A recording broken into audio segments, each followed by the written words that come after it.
Assalamualaikum warahmatullahi wabarakatuh. Saya, perwakilan dari kelompok 9, ingin mempresentasikan materi tentang kebijakan fiskal dan kebijakan moneter. Sebelum saya memulai mempresentasi, saya akan memperkenalkan kelompok saya terlebih dahulu. Yang pertama ada saya sendiri, Salwa Reza Safina. Yang kedua ada Alfiranti Syasalbila. Yang pertama, kebijakan fiskal.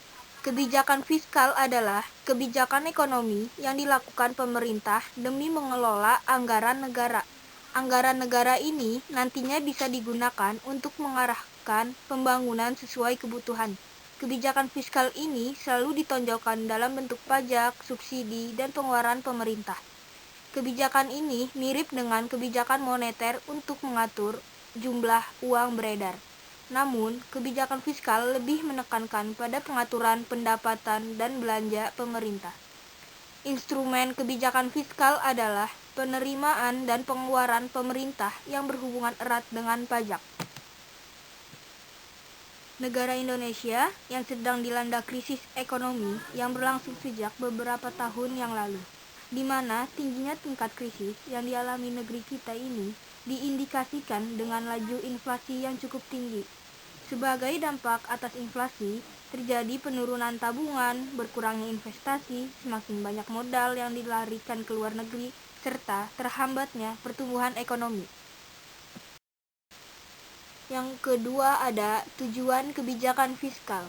Tujuan kebijakan fiskal adalah untuk mempengaruhi jalannya perekonomian. Hal ini dilakukan dengan jalan memperbesar dan memperkecil pengeluaran konsumsi pemerintah, jumlah transfer pemerintah, dan jumlah pajak yang diterima pemerintah, sehingga dapat mempengaruhi tingkat pendapatan nasional dan tingkat kesempatan kerja.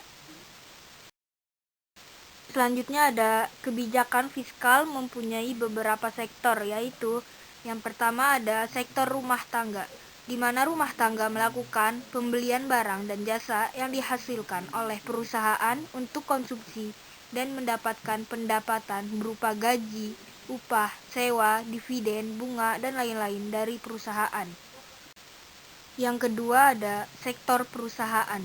Kegiatan ekonomi memiliki hubungan dengan rumah tangga, yaitu perusahaan menghasilkan produk-produk berupa barang dan jasa yang dikonsumsi oleh masyarakat dan memberikan penghasilan dan keuntungan kepada rumah tangga berupa gaji, dividen, sewa, upah, dan bunga. Dan yang terakhir itu ada sektor pemerintah. Kegiatan ekonomi yang berhubungan dengan rumah tangga, di mana pemerintah menerima setoran pajak rumah tangga untuk kebutuhan operasional, pembangunan, dan untuk hubungan dengan perusahaan. Pemerintah mendapatkan penerimaan pajak dari pengusaha dan pemerintah membeli produk dari perusahaan berdasarkan dana anggaran yang belanja yang ada. Selanjutnya itu ada kebijakan fiskal memiliki politik anggaran, yaitu yang pertama ada anggaran defisit. Anggaran defisit adalah kebijakan pemerintah untuk membuat pengeluaran lebih besar dari pemasukan negara guna memberi stimulus pada perekonomian. Yang kedua ada anggaran surplus.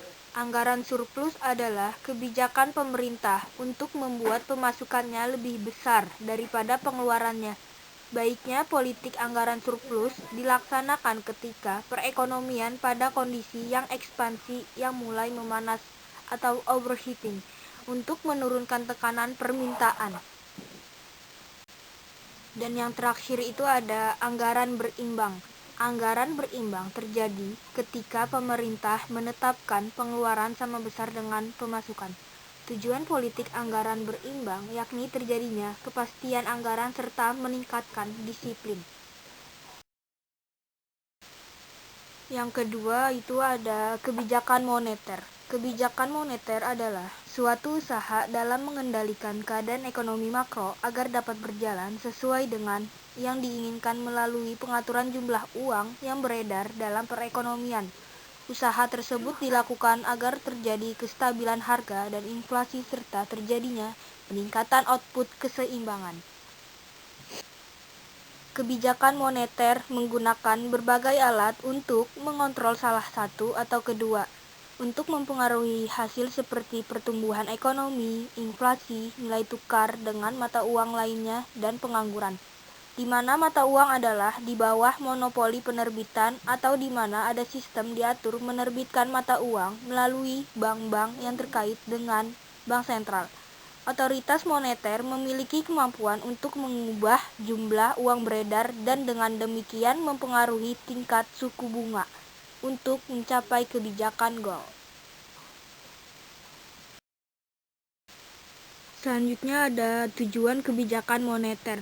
Tujuan moneter adalah suatu kondisi ekonomi makro yang ingin dicapai.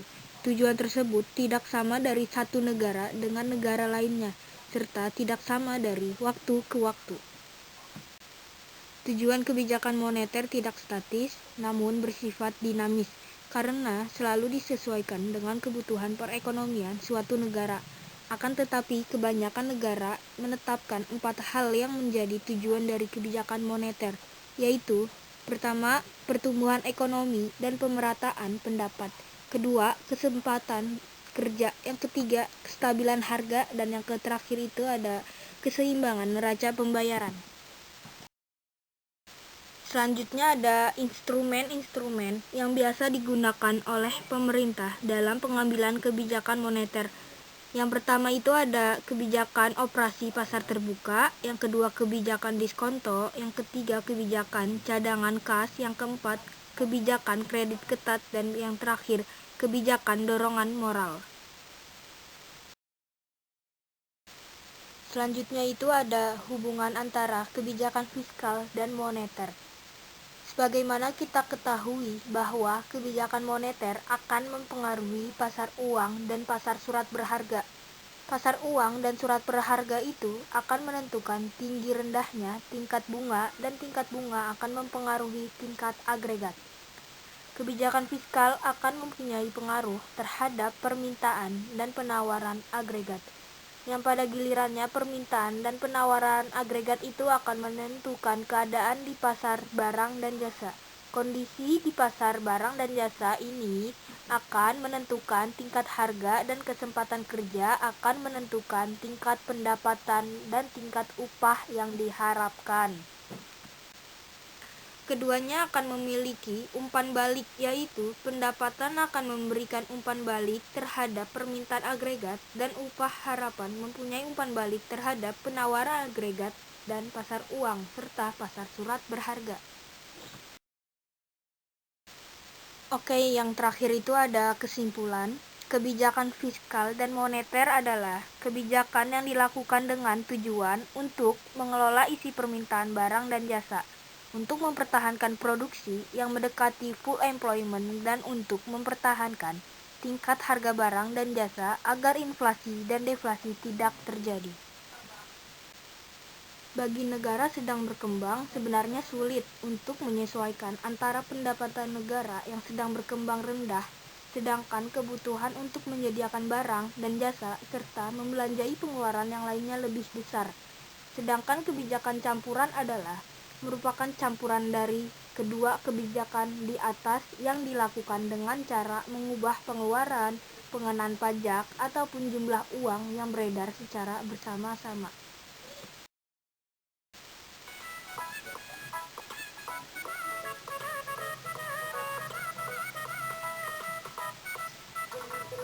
Sekian presentasi dari kelompok saya. Mohon maaf apabila ada kesalahan atau kekurangan kata, baik yang disengaja maupun yang tidak disengaja. Terima kasih. Wassalamualaikum warahmatullahi wabarakatuh.